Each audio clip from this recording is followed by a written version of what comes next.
What's up, everybody? Welcome to another episode of my hip hop review. The album I'm about to do a review on tonight is the Murder Was the Case soundtrack, released in 1994 on Death Row on the Interscope Records. This was the soundtrack to the Dr. Dre Fat Five Freddy directed. You can say music video, you can say short movie, whatever you want to call it. It's chronicles. It tells a story about how Snoop Doggy Dogg he was shot, made a deal with the devil and stuff like that. And yeah, and it's kind of crazy because at the time, at the time he was basically booked for murder and shit like that. You know what I'm saying? So it's kind of crazy. It kind of like ties in. A lot of people kind of say it kind of like ties in. A lot of critics kind of bash Death Row Records for making light of his legal issues and some shit like that. Cause back in like '94, like I mentioned this previously, but Death Row Records is really getting like a lot of controversy and shit like that. So yeah, the single that's playing in the background is the remix to "Murder Was the Case." The original was played on the Donkey Style album. But they said the single that was released as a single in '94.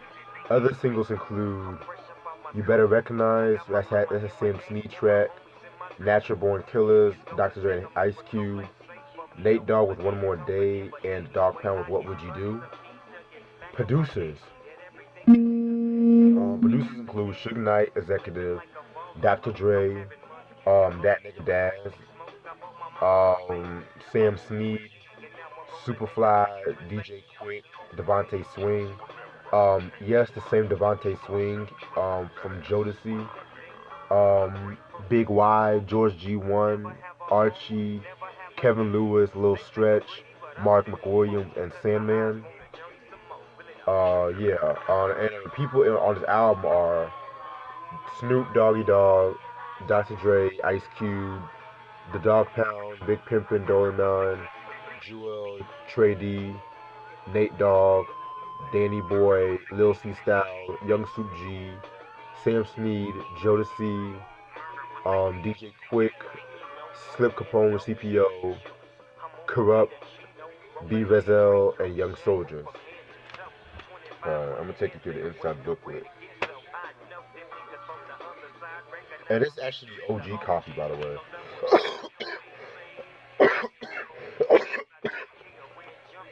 I think this album was re-released back in I think 2001. Yeah, nothing to it. Basically, just like a little eerie photos and shit like that. So,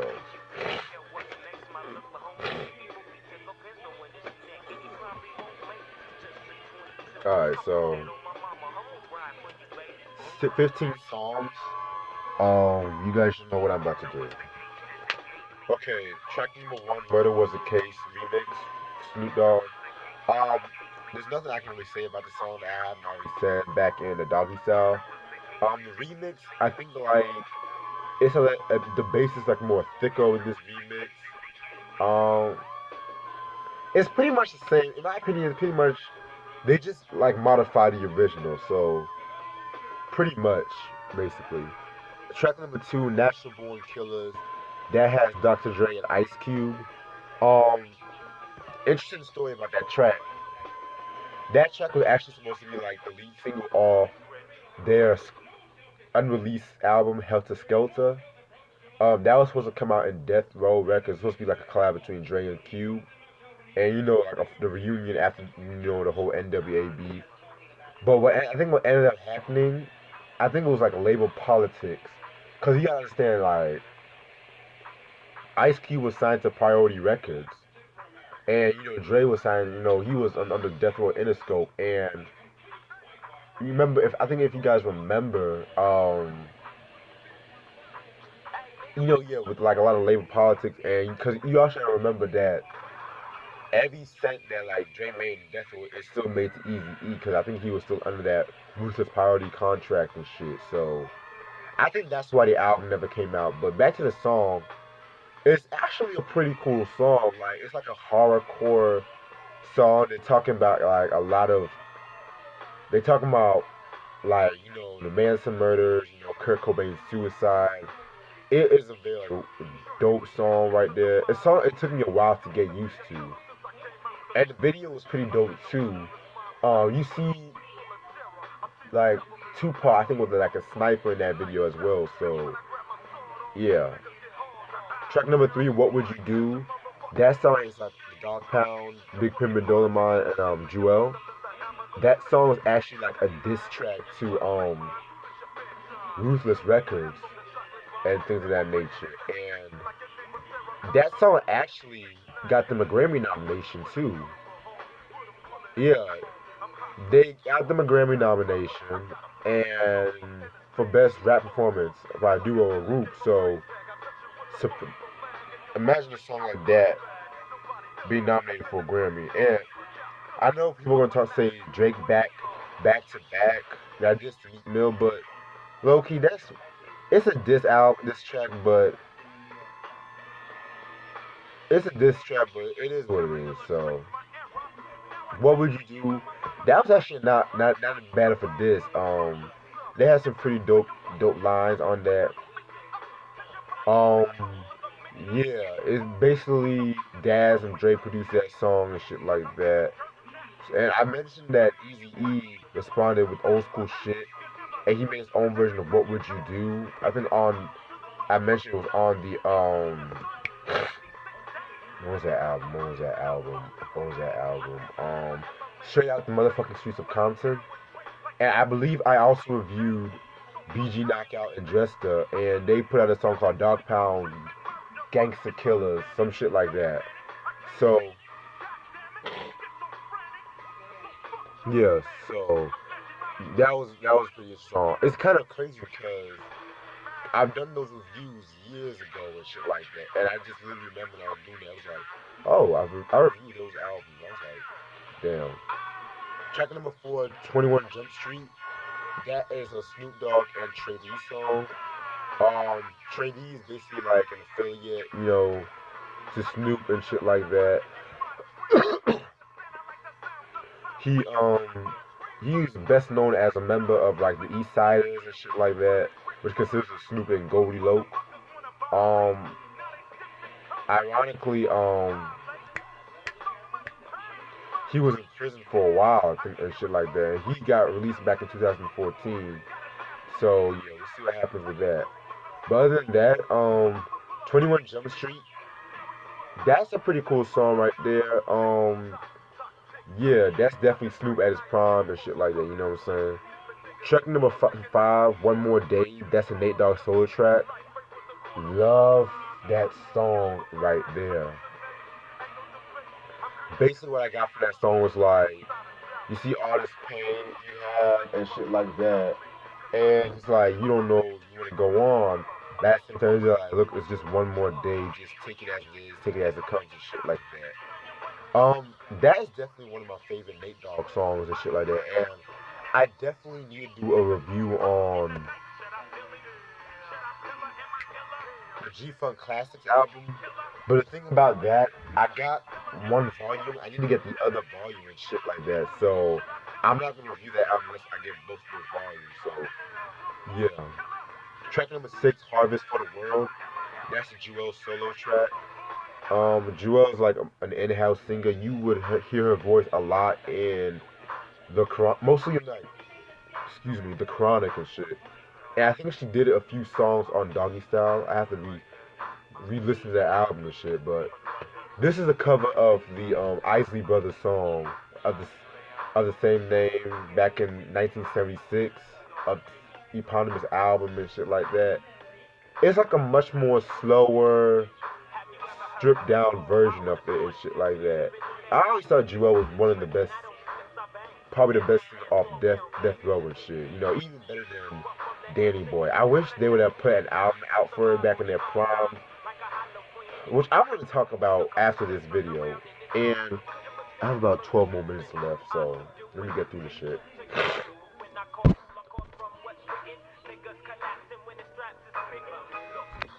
Anyway, my fault. Next song, Who Got Some Gangster Shit? That song is Snoop, the Dog Pound, Lil C Style, Young Soo G.